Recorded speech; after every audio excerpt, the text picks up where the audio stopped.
Hey, welcome back to the Jesus Magnet podcast. I'm your host, Joel, and I have my wonderful wife, Laura, with me. Hey. We're in Nelson, New Zealand, and we're joined today with Tim Mora. How you doing, Tim? Yeah, doing pretty good, Joel. Thank you for joining us. Yeah, no problem.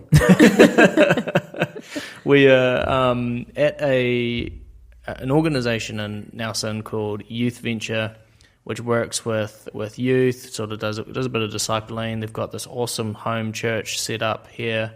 There's heaps of accommodation on this bit of land, and Tim here works with Youth Venture, and you've been working with them since December last year? That's right, working since December last year, yeah. Awesome. So why don't you share a little bit about what you do here, and then we'll jump into testimony after that.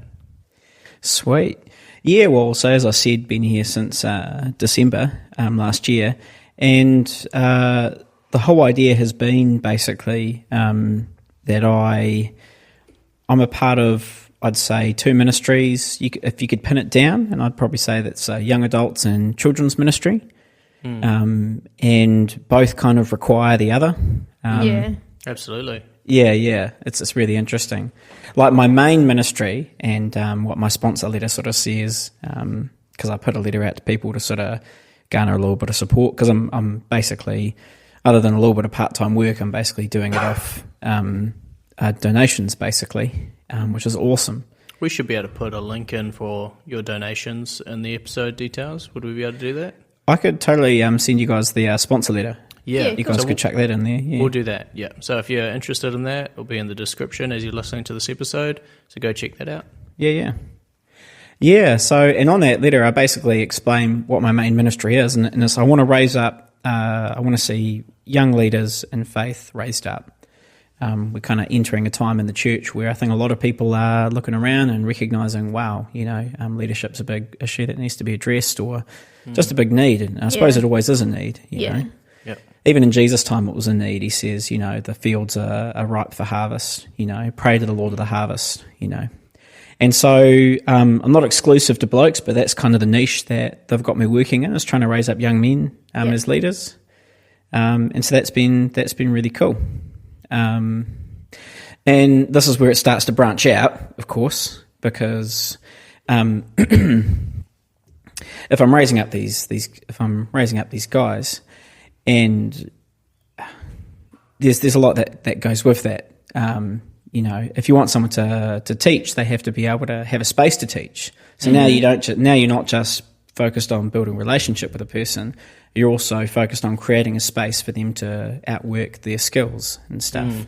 Absolutely. Yeah. So there's all sorts of stuff like that going on. So we've got children's programs at that house churchy thing you mentioned earlier. I run a house church myself. Another bloke I started the house churches with, he's gone off and run his own one.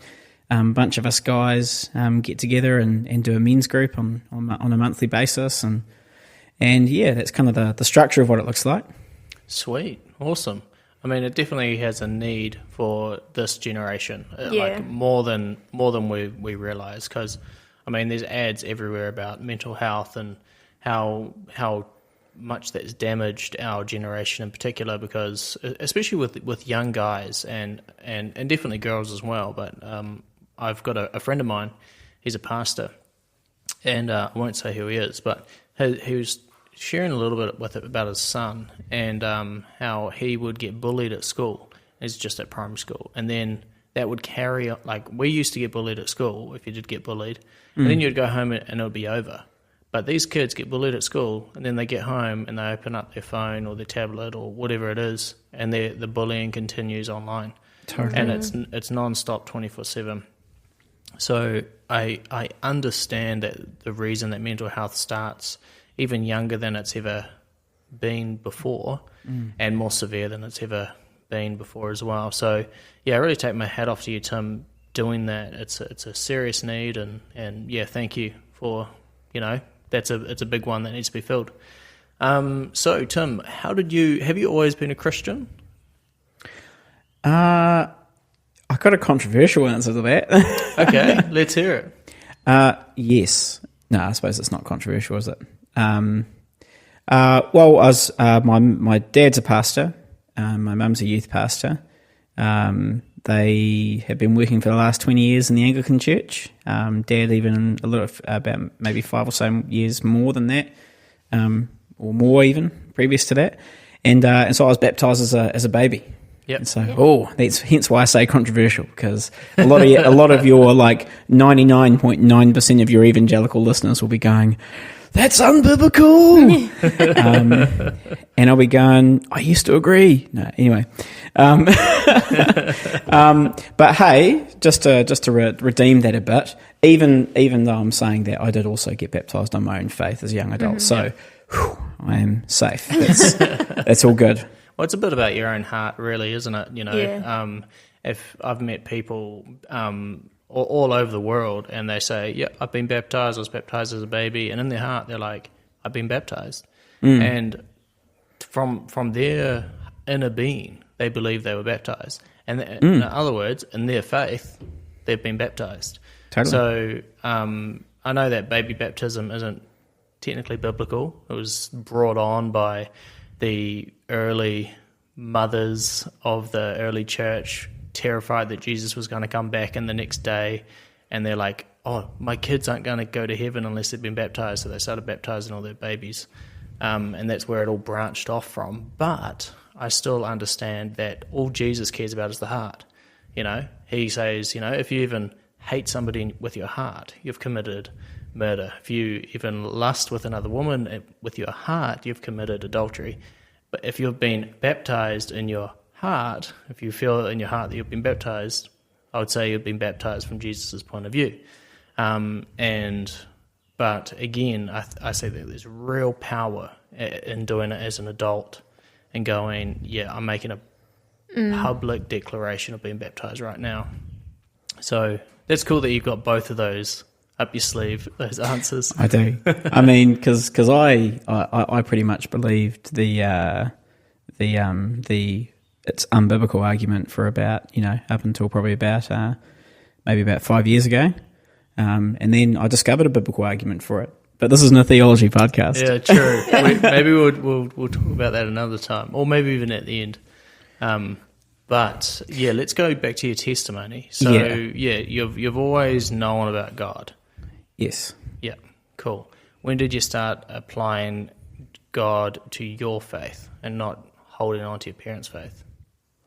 Yeah, well, I suppose so. This is the thing that is interesting about my life, is because I used to think back and go because people are different. So some people, there's a discernible moment where it was very clear that everything before that in their mind was not their own faith, and it wasn't their own faith. It didn't have a relationship with God. Then all of a sudden, at a camp or an Easter camp or something like that, boom, they respond to the gospel call. Hey, now I'm a Christian. Something's definitely changed. Yeah. And I did have a moment like that when I was 14, but previously, I wouldn't even necessarily say I was hanging on to my own parents' faith. I remember praying to God for myself and my own faith. I didn't have this. I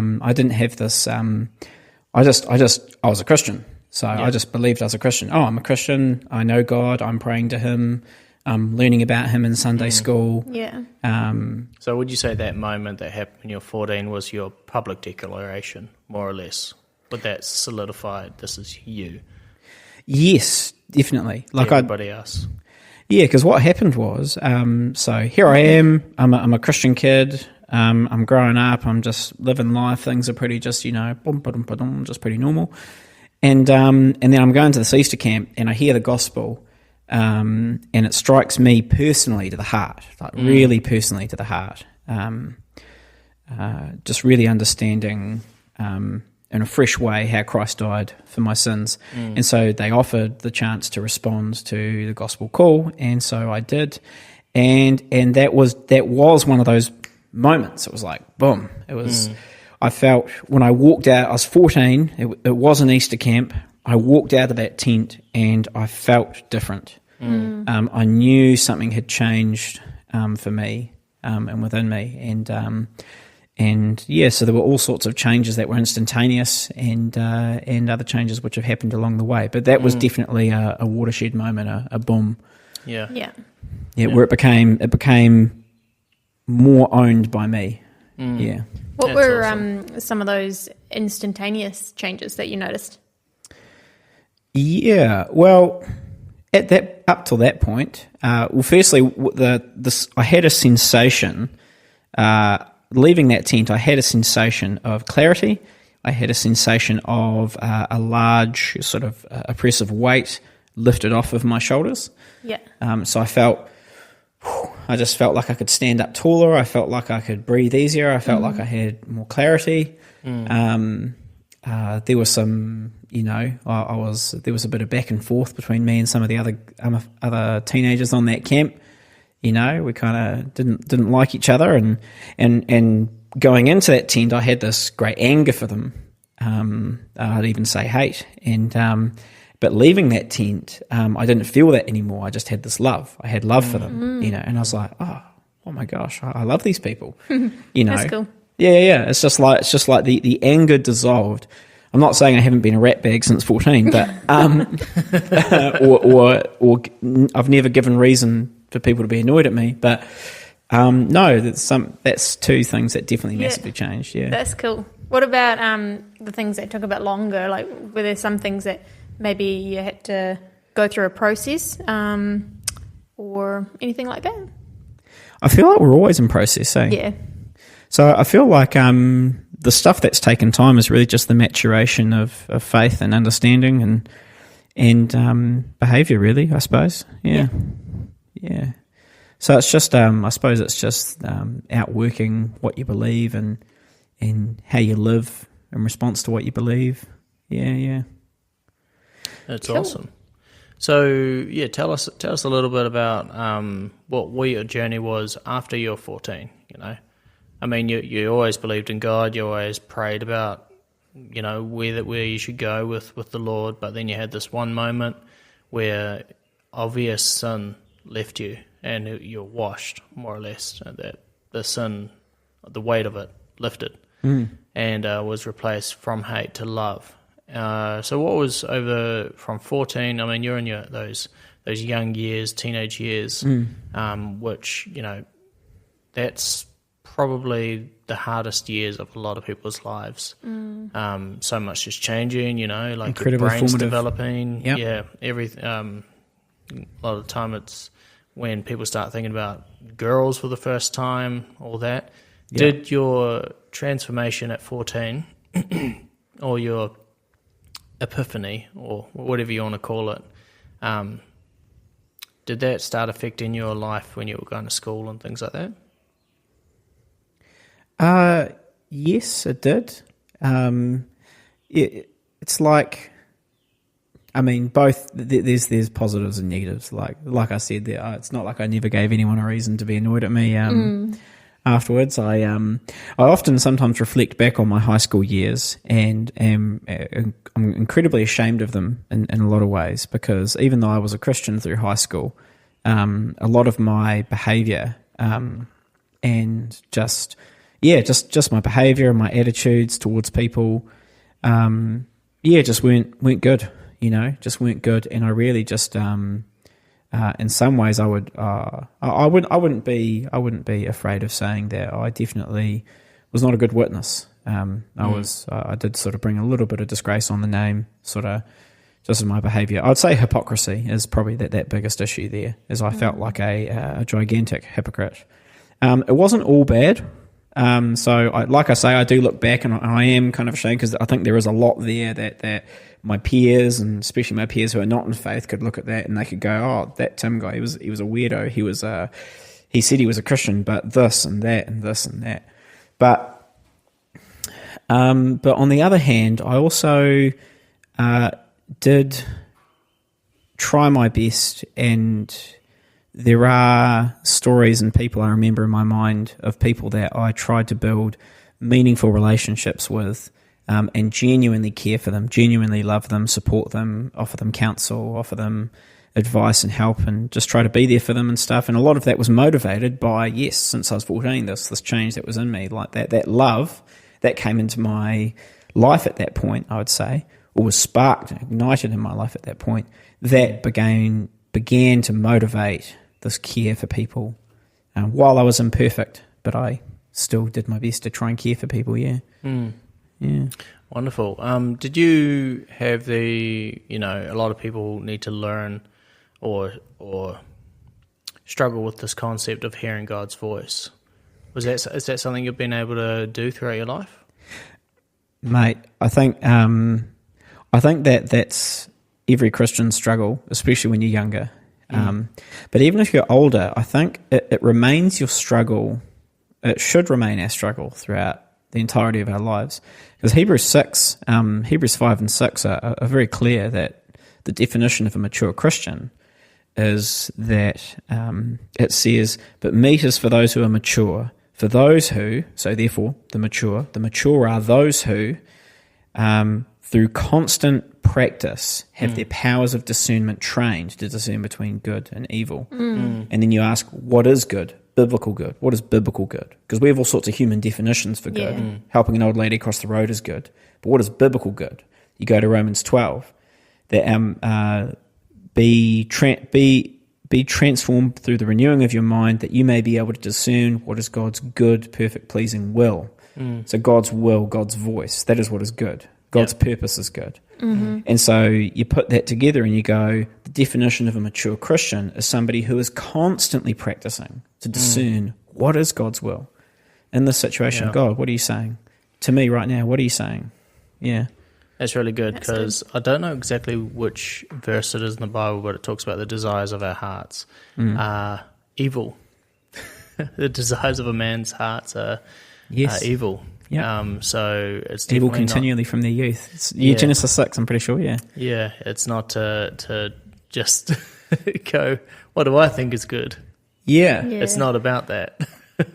It's, Lord, what's your will? And Jesus said that, like he did nothing but the Father's will. Not my will, but your will be done. Only God is good. Yeah. Yeah. Very, very cool. Okay, so can you hear God's voice? Obviously, it's always a struggle I'll definitely be the first to put both hands up and say it's a struggle. But yeah, you have? Yeah, absolutely. Absolutely. And yeah, it's, this is it, isn't it? This is,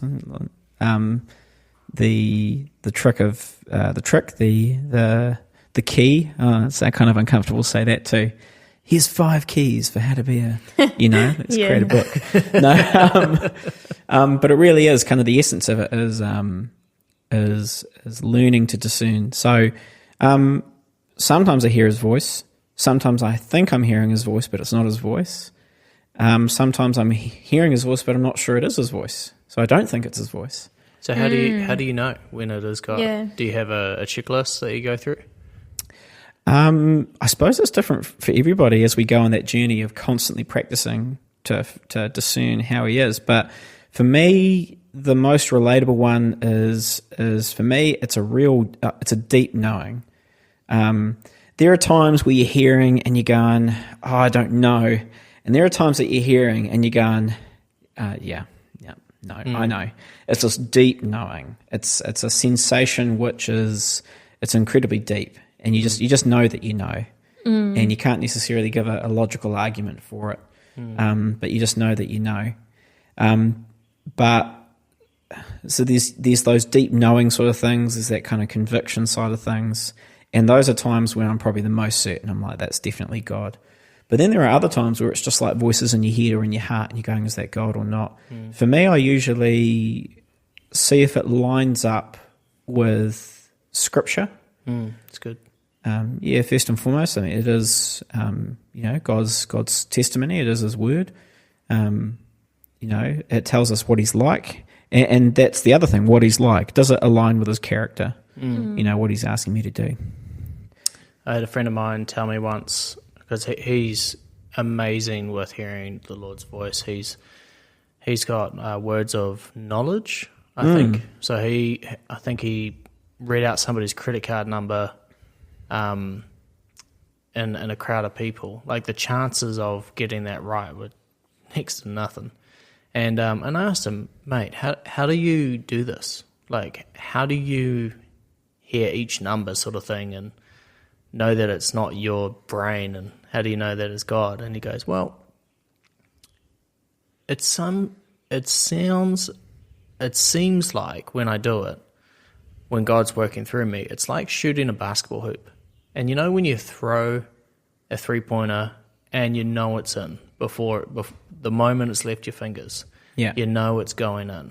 He said it's like that. Oh, that's interesting. So I haven't seen the effect of it, but it's left my lips, and I know it's exactly God. Right, Sometimes it leaves cool. my lips, and I go, that was definitely me. But sometimes he gets that feeling like it's going to just it's going in, it's going to be a swish, and I'd never heard that before. For me personally, I just pray and get confirmation. I say, Lord, make it abundantly clear because I'm abundantly stupid, and I need an obvious sign. Amen. And that seems to work. He usually gives a couple of confirmations, about 3 or 4 each time we ask for that, and but that's really cool. So share a little bit about your testimony, where you walked from that point as you were going through your adolescent years. Yeah, right. So I've got this kind of raised in church kind of childhood, and then I have this moment when I'm 14, and then I'm sort of going through high school, and I have this kind of just this this mixture of imperfect, massive hypocrisy, but then on the other hand, this like commitment to be holy as He is holy, and to genuinely care for people. My parents, for a bit of context here, have been doing a youth ministry in Greymouth called The Shed for the last 20 plus years. Oh, cool. And there's even, my parents have been doing youth ministry even before I was born. And so I've grown up with teenagers around me at all times, pretty much. There are photos of me when I'm 5 years old, and they're playing with me, playing with a little kid, because for some reason I was allowed to stay up and past my bedtime and annoy these teenagers. They used to have a youth group in their house, in their lounge, and then they eventually, through God's provision, I suppose, developed this facility, which is now a centre, like a youth centre for youth to come. So while I was in high school, my parents are running this youth group that pretty much attracted a large portion of the youth in the community. It was between, say, 50-ish, 60-ish kids on a low night, and then to 80 to 100 plus kids on a big night. Wow! And the whole and it was on a Friday night, and the whole ethos of it was. Here we are, we're getting these community youth, and it literally was just a youth program with Christian values, just games, food. There was a video games room, there was a gym, an art room, a music room. There was a notices time in the middle. As a youth group, we'd do camps and stuff, hence Easter camp and spring camp and things like that. Yeah. But then during this notices slot, which would happen in the middle of the night, we would advertise a youth service, which was happening on the Sunday. And we'd say, hey, unashamedly, we're Christians.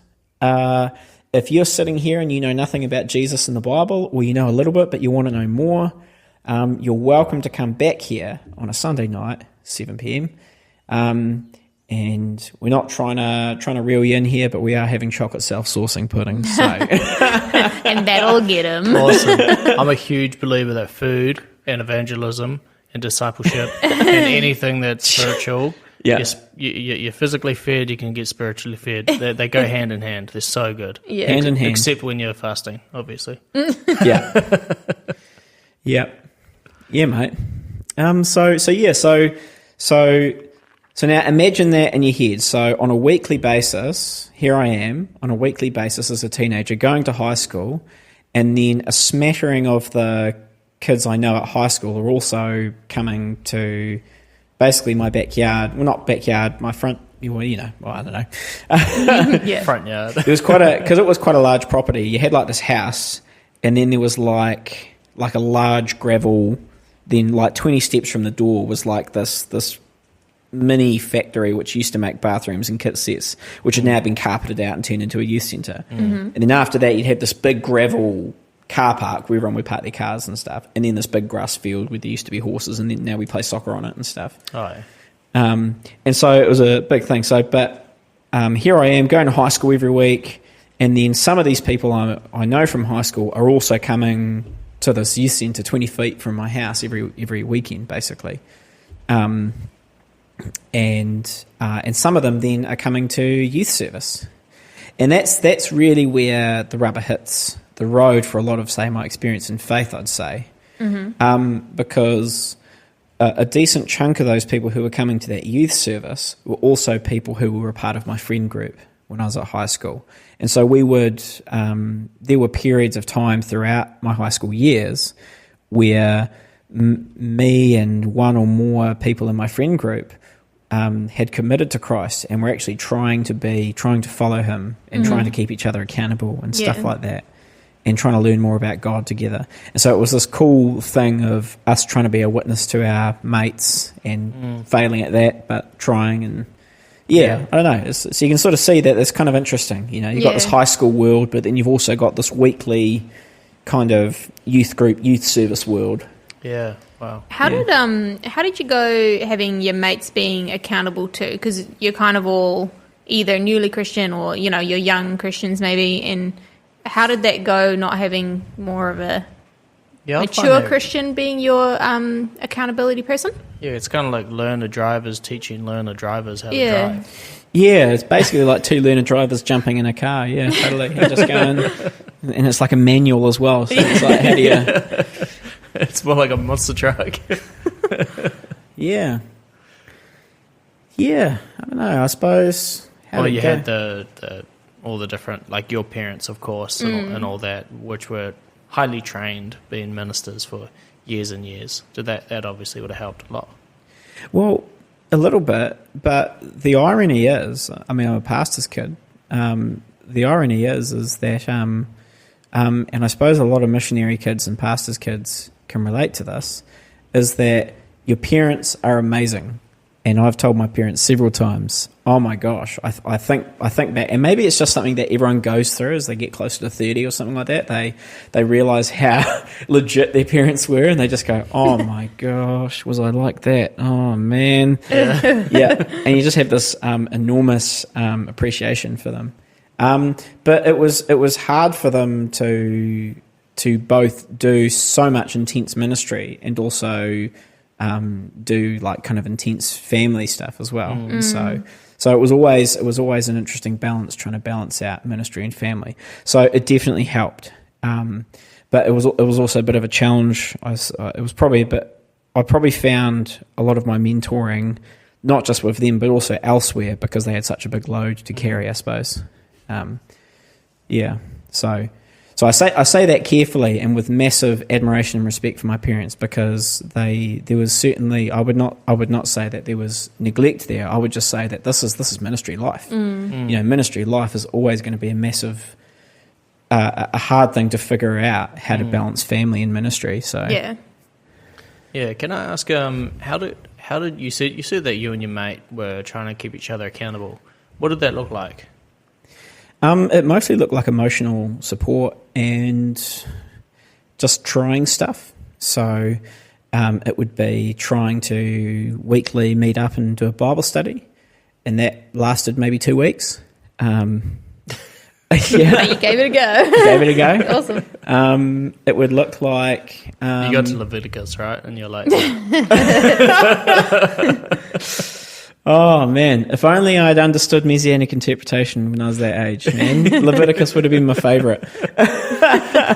But, so we tried doing like Bible studies and stuff. It often looked more like when we were at youth service together, we'd stand near one another and sing together and pray and stuff like that. The thing that was the most long-standing was talking. Just talking. We'd always be, pretty frequently, whenever we had the opportunity, we'd be talking. So lunchtimes, we'd have a yarn.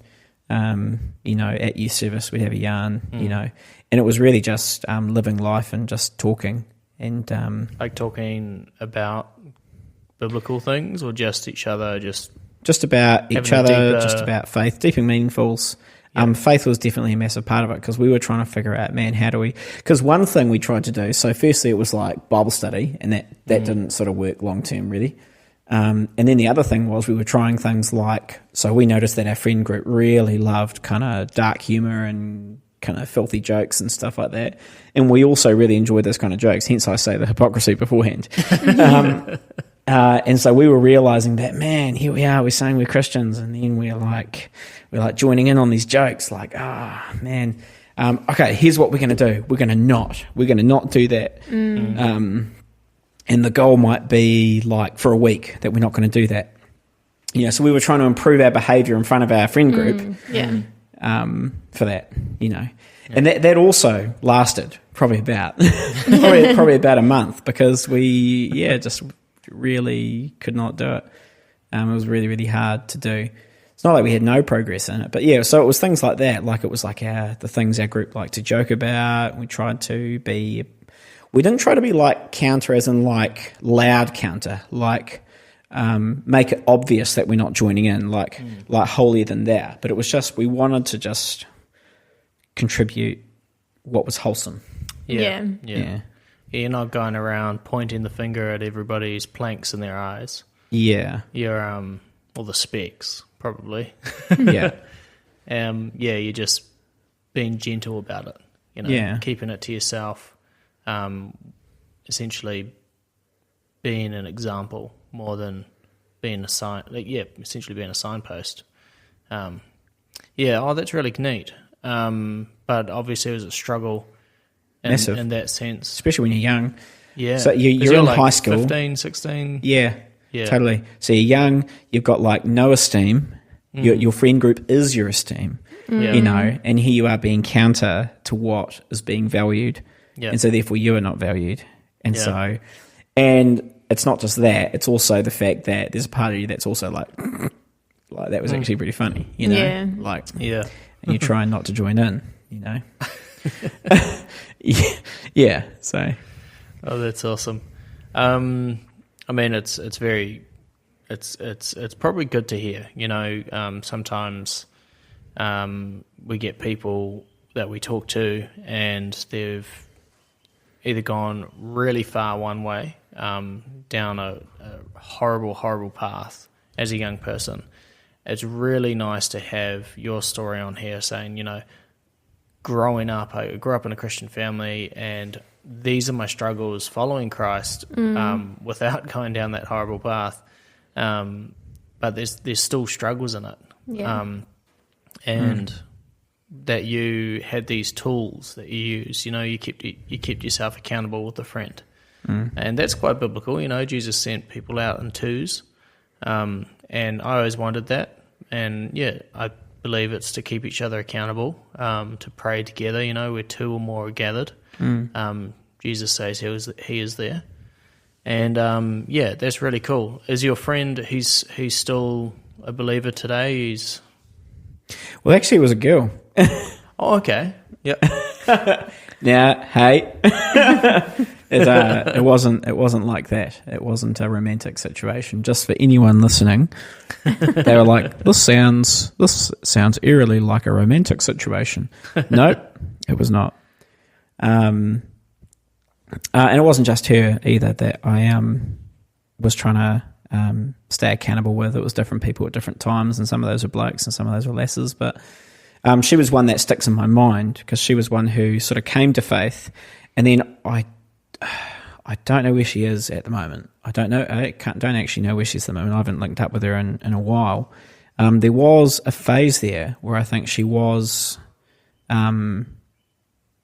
sympathetic to Christ again, because she sort of came to Christ and then I feel like she drifted away, and then she sort of came back again-ish, or was on the edge there, and then it's been years since that last point where she was possibly coming back to faith. And so that's the last memory I have, is they were open to faith at that point.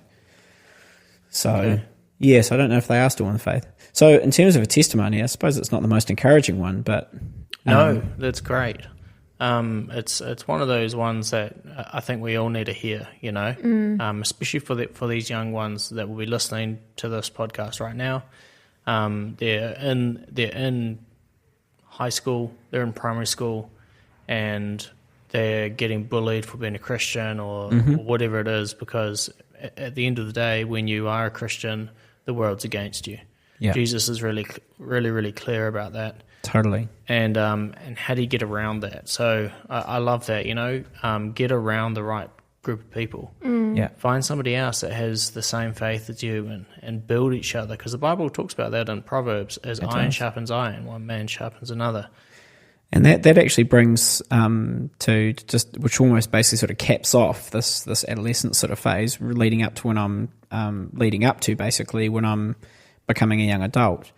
There were two peer groups that were sort of going on. There was, my high school peer group, but then a peer group developed around the Sunday youth service. Yep. In fact, I tell you what, this is where things do get quite kind of cool and encouraging in some ways. There is a little bit of sorrow in this part of the testimony as well, but this is so much more encouraging because I'm living at a place which is 20 steps away from like 4 linked up Xboxes, a pool table, and all the stuff the guys love, which is awesome.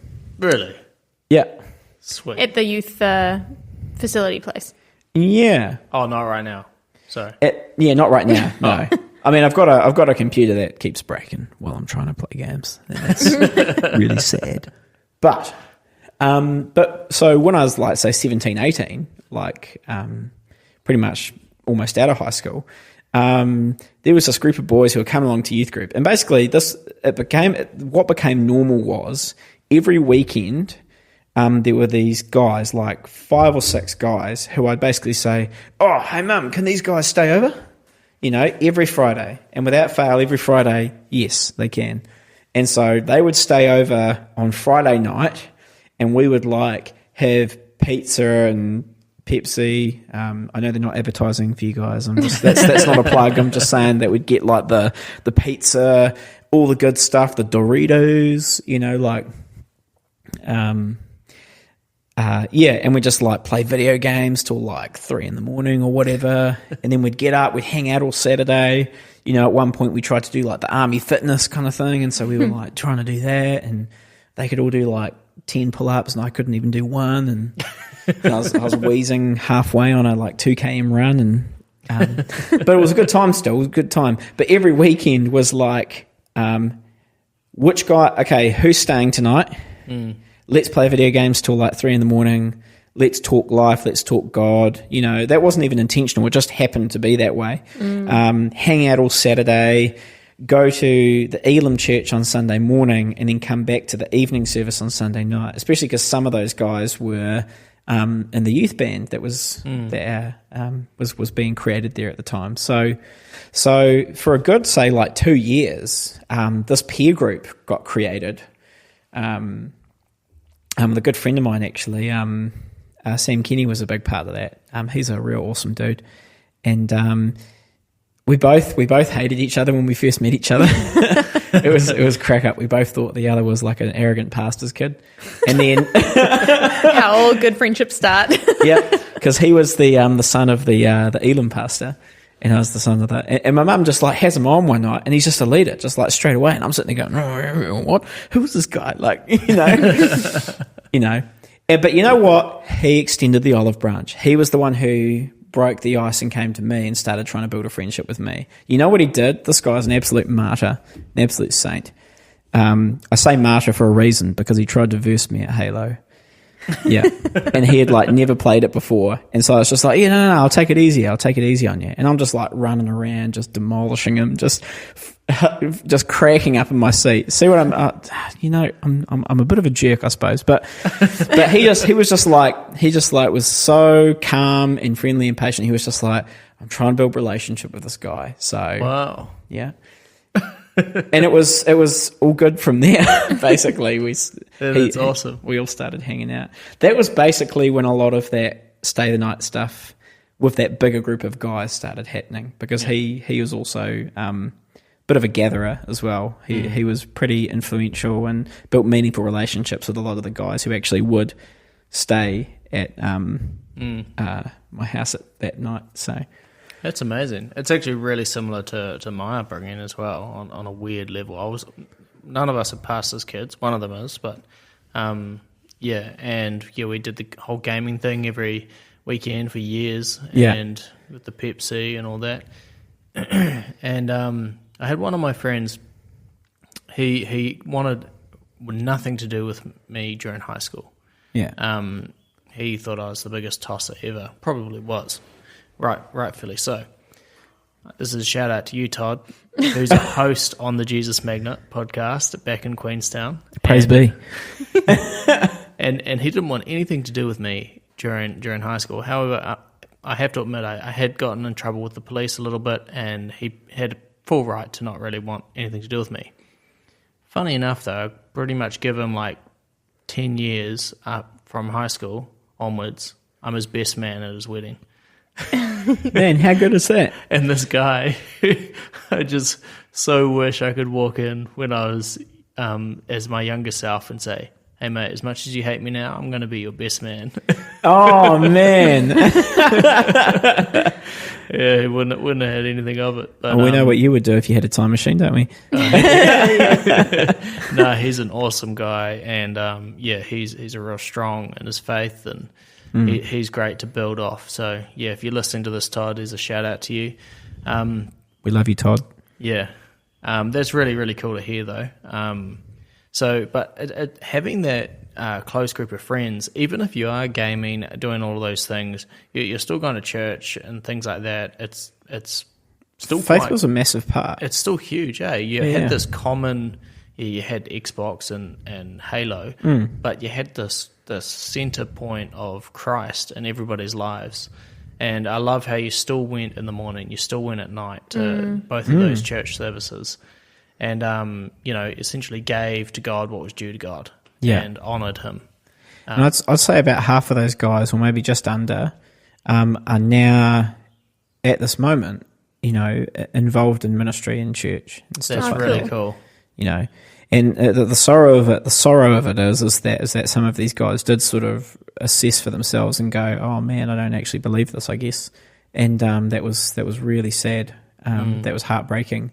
So it was kind of bittersweet, because on the one hand you're watching some of you guys drift away or walk away deliberately from the faith, and then on the other hand you're seeing other guys just mega passionate.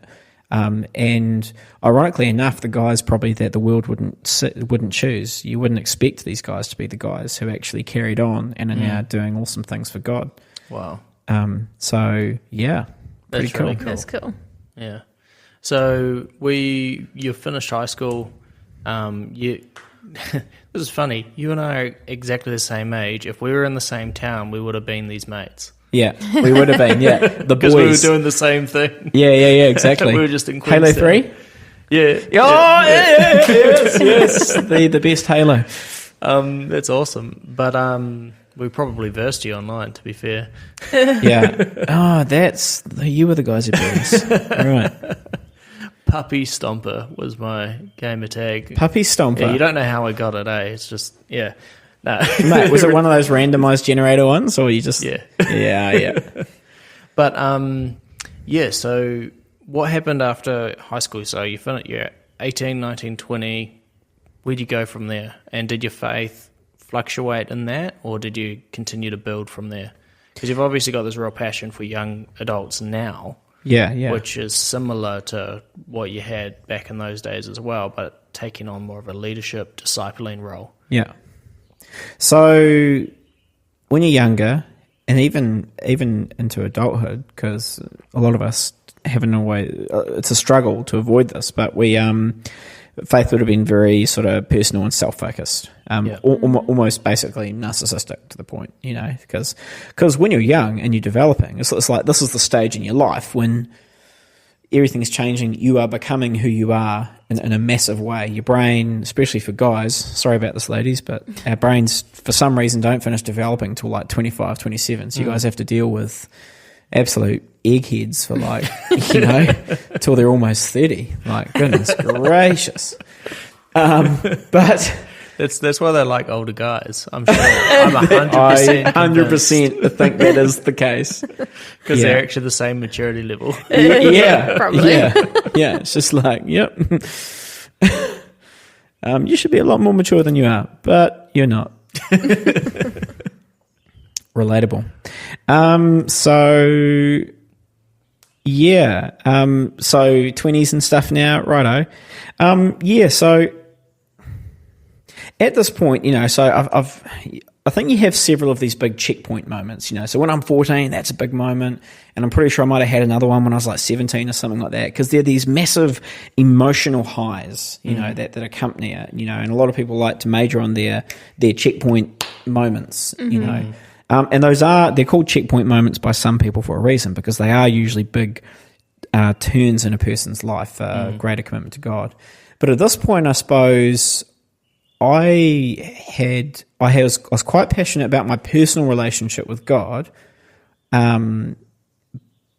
but the way I envisaged my life going was basically, right, here's my dream. I'm studying ICT, and I want to just be a administrator in a small company somewhere, just in a nice town.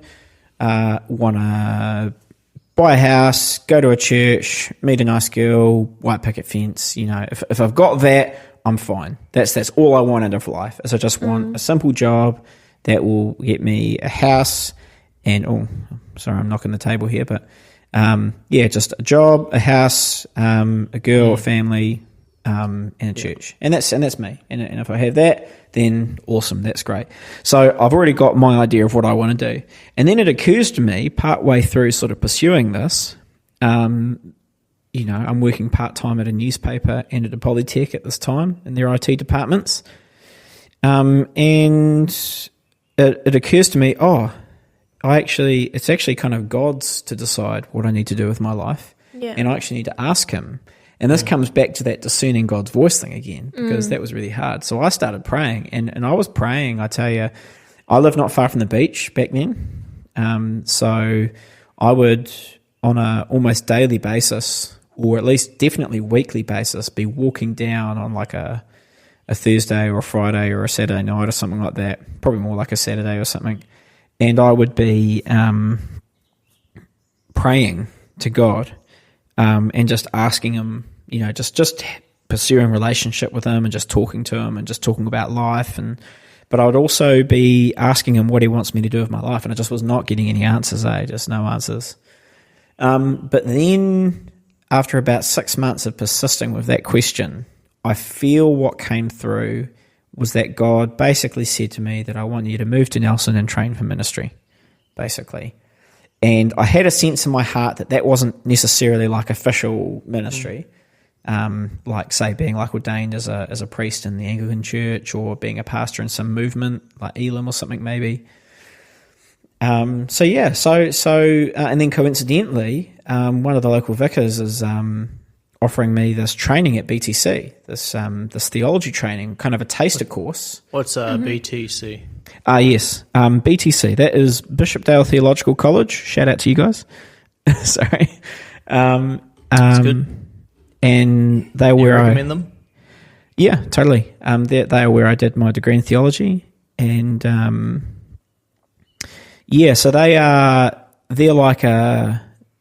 they're the theological college of like the Nelson Anglican Diocese, and they're connected to Laidlaw, which is like in Auckland and other places. Mm-hmm. And so a lot of their curriculum is from Laidlaw, but they also are developing their own. And I think the idea is that eventually they are, I don't know, they can obviously speak for themselves, but I think the idea is to become like a training theological institute in their own right for the local church. Yeah. Okay, cool. Yeah. Yeah, so you've been doing that. How long does it take to get a degree and something like that? 3 years. Okay. And then from there, you've obviously pursued putting that into practice right now. Yeah. Well, so I got a cool story. How much time do we have left? Or It's 5:25. We can go for as long as you want. oh, awesome, cool. I just didn't want to run out the clock. So I've got a cool story from still when I'm in my 20s, still living in Greymouth. So I get given this taster course, which was a paper in the Old Testament, basically. Old Testament survey, I think is what it was called. And this lovely lady, Marge, she was the lecturer for it. She's awesome. She was running one of the young adults groups as well at the time. And yes, we go through that. But it just becomes clear to me that this is the first step in where God's calling me. He's calling me to move to Nelson and train for ministry. And BTC, I was like, oh, right, so this is what God wants me to do. So, but I've got a really cool story. So when I'm growing up, I had one really major best friend, and he is a fantastic guy. And before I met any of these other guys in my later teen years and stuff, and was playing Halo with them and all that sort of stuff, this guy, he was my friend in primary school. Sorry, he was my friend in primary school. I had like no friends. In fact, this guy actually used to come to church, and I don't think he'll mind me saying this, but he used to also kind of bully me a little bit. And then he came round to our place on a Guy Fawkes night. It was all this sort of stuff, and he's like saying, "Oh, we've got all these Xboxes and stuff." And then I was just, and so me trying to like make a friend out of him. So I don't know who's the sly guy here, him for taking the bait or me for offering it.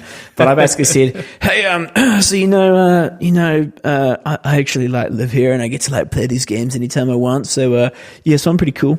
So I made a friend out of that. But this guy, I ended up bribery. I bribed a guy to be my friend, but it worked. And he came and stayed the night.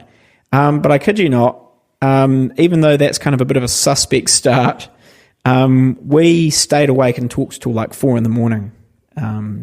And just were real vulnerable about our lives and stuff like that, and really genuinely connected. And he was probably my best friend for like the better part of like, of a decade there, basically. I feel kind of sad because in high school I threw him under the bus to fit in a wee bit, which was really, really dumb of me. Hence the hypocrisy thing again. Although that was before I was 14, maybe. No, that's terrible saying it. Yeah. But this is why the story is cool, is because I began really genuinely repairing that relationship with him as my friend in my 18 to 20. So I linked up with him, and he started inviting me around to his flat just to hang out. And so I'd go around to his flat, and he's there playing, watching Game of Thrones or something like that, and I'd just start talking to him. And water had sort of gone under the bridge, and we'd sort of repaired things, but we were really connecting again in a cool way. But I need to back up for the story to be really cool. So it was on a Sunday evening service, youth service. I'm sitting in the kitchen. I have my phone with my Messenger app open. And meanwhile, I'm talking to Sam. And internally, I'm praying. Internally, you know how you can sort of pray on the inside? You know how you can sort of hear a voice on the inside? You can talk in your head? I was kind of talking in my heart. And I had this really weird sensation and prompting from God to ask God to give me my friend. I just said, could you give this guy to me? Which was a really weird way of praying it, but I asked for that. And then I start messaging him. And I believe it was the grace of God and the Spirit of God, but our conversation over that messenger was amazing, and it really opened up. And it very quickly and very meaningfully got into spiritual things, got into gospel things. And I was able to start sharing with him the gospel. And that's when he invites me to his flat. So he would then start inviting me to his flat, basically, to the weekly piss-up, basically. Because, a lot of our mates, we're all still mates now outside of high school and stuff. And they there was maybe a handful of flats that they all lived at and getting drunk at. And he's not a believer, right? And so, and neither are most, if not all, these guys. And so they're all coming there every weekend, and he's invited me to come and basically just hang out with him. And so I'm going there. I'm not drinking. I'm just there basically talking to a whole bunch of drunk people every weekend about Jesus and about Christ and they're always like, "Oh, you're a Christian, right? So tell me this. What do you think about that?" So stuff like that, But some people would definitely be a lot more sober. But I was just talking to people about God the whole time. But the main thing that was amazing out of that time is that I really genuinely believe God gave me like a crazy amount of opportunities to keep telling my friend the gospel over and over again. Mm-hmm. And I did. Yeah. I was able to tell him the gospel like 10 different times, and just walk through with him the gospel and explain and talk about scripture.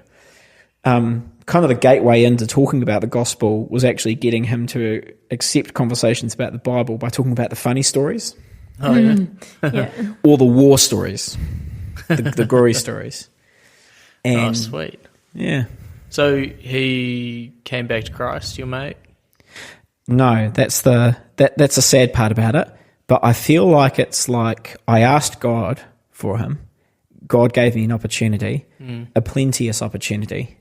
And there was a real sense when that season ended. It was like God gave me this window to his life to repair relationship and get the gospel to him and laugh about Jacob's wives having a baby off, if you know the story I'm referring to. Well, I can have more babies than you. Well, well, my handmaid's going to join in. No, well, my handmaid's going to join in. And Jacob's just like, oh, okay. Bible joke there, guys. It's a Bible joke. So there was this really clear window where I was able to speak the gospel into his life so much. And then that window just ended. It was just discernible. You could feel it in the air. I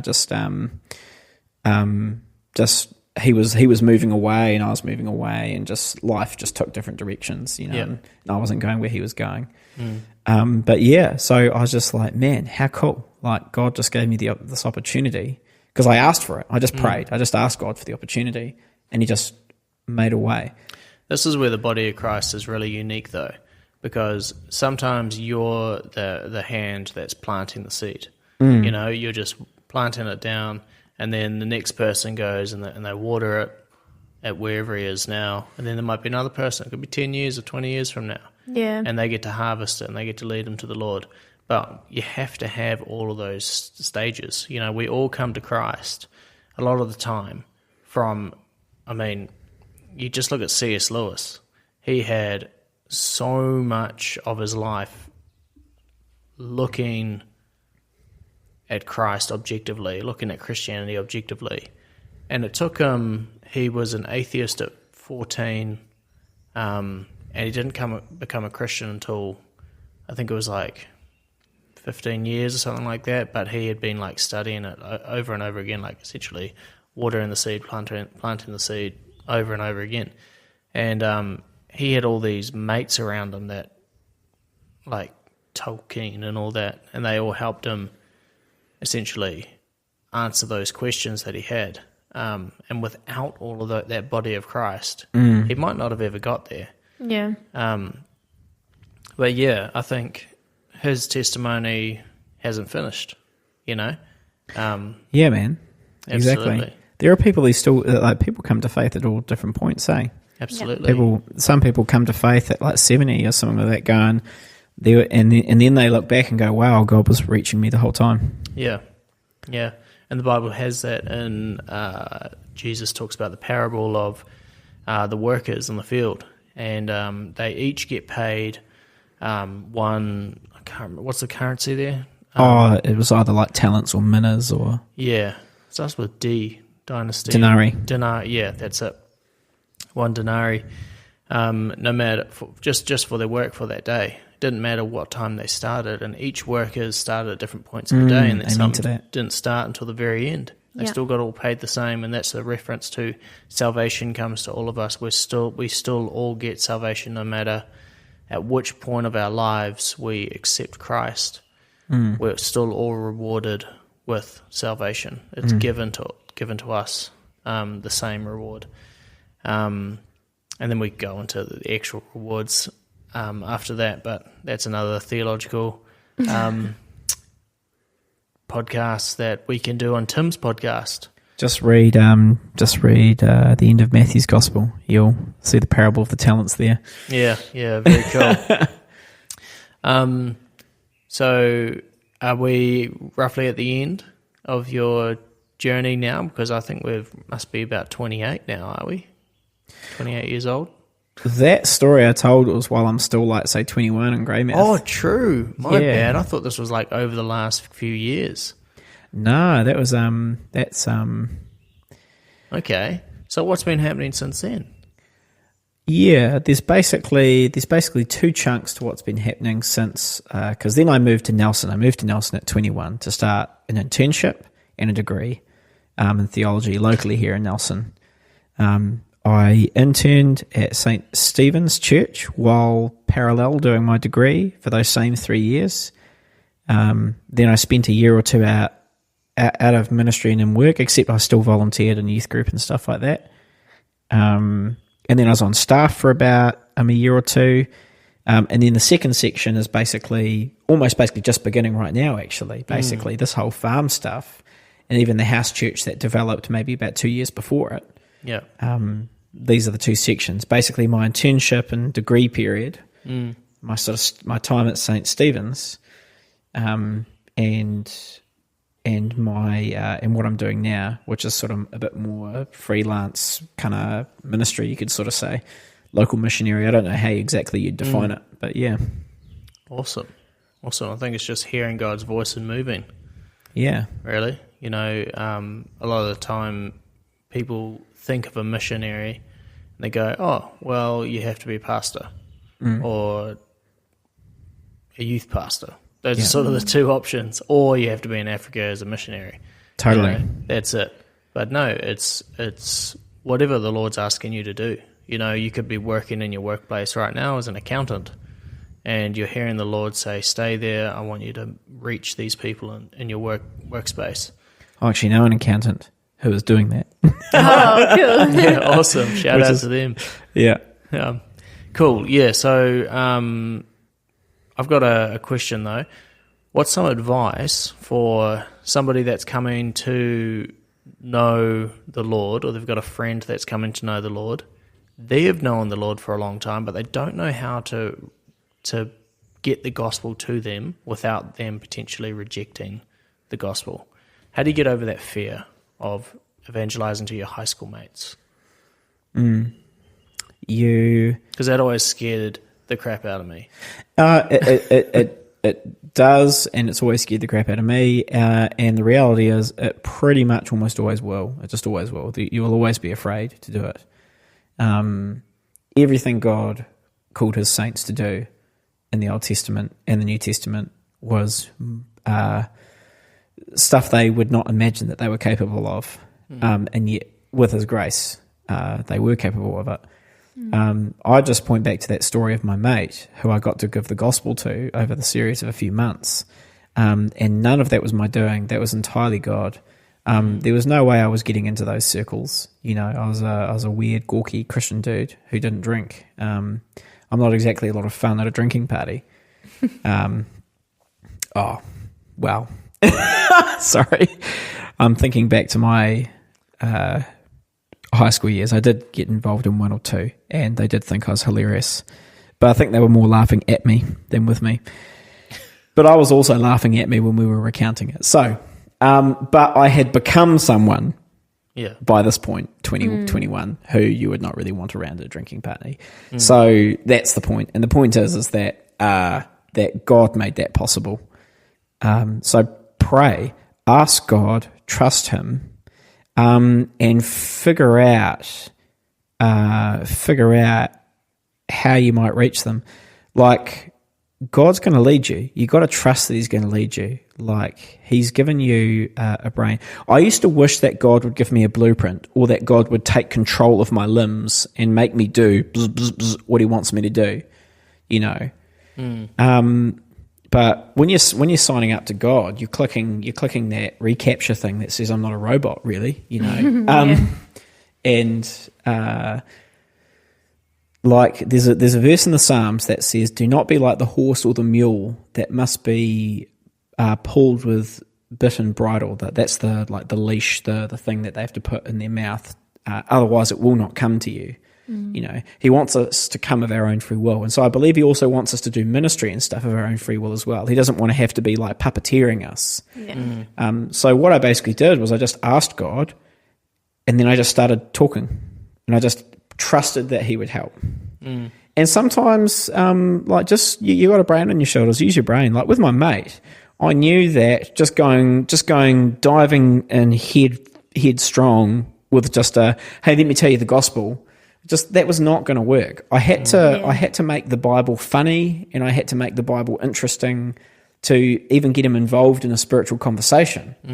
So, you know, so that's basically involved me telling a whole bunch of hilarious stories, either of strategic failures on the part of, you know, the armies of Canaan and Joshua's conquests, or just cracking up about how Rachel and Leah are having a competition about how many babies they can have for Jacob. Yeah, true. You know, and he's just laughing away, we're laughing away, and I'm telling about 2 or 3 stories, but my way in was humour. And yeah, so that's interesting. But you know your friend, you know your friends, and so just talk and trust God. Yeah, wow. That's good. So, Tim, where are you going now over the next couple of years? Where's God leading you? I know that he has me at the moment serving my brothers and sisters, basically in, like, you know, running a house church and all that sort of stuff, and trying to facilitate my peers, my equals, my brothers, because that's the other thing about guy ministry. No guy wants to be gurued or mentored by one of their peers. You know, it's just like, hey, bro, let me be your guru. And you're just like, yeah, okay, mate, nah. You know, we're equals. And so how do I, with these guys who are awesome, who are my peers, how do I encourage them as much as possible and equip and sharpen them as much as God has me able to do the ministry God's calling them to do? The reason that me and my mates' house churches even exist is because we got guys together in a room and talked leadership, and sharpened each other, and that birthed these house churches. Now we've started another one of those same groups with different guys, and the question is, God, what are you doing? What's going to come out of this? These guys are your sons. They're capable of awesome stuff for you if they're willing.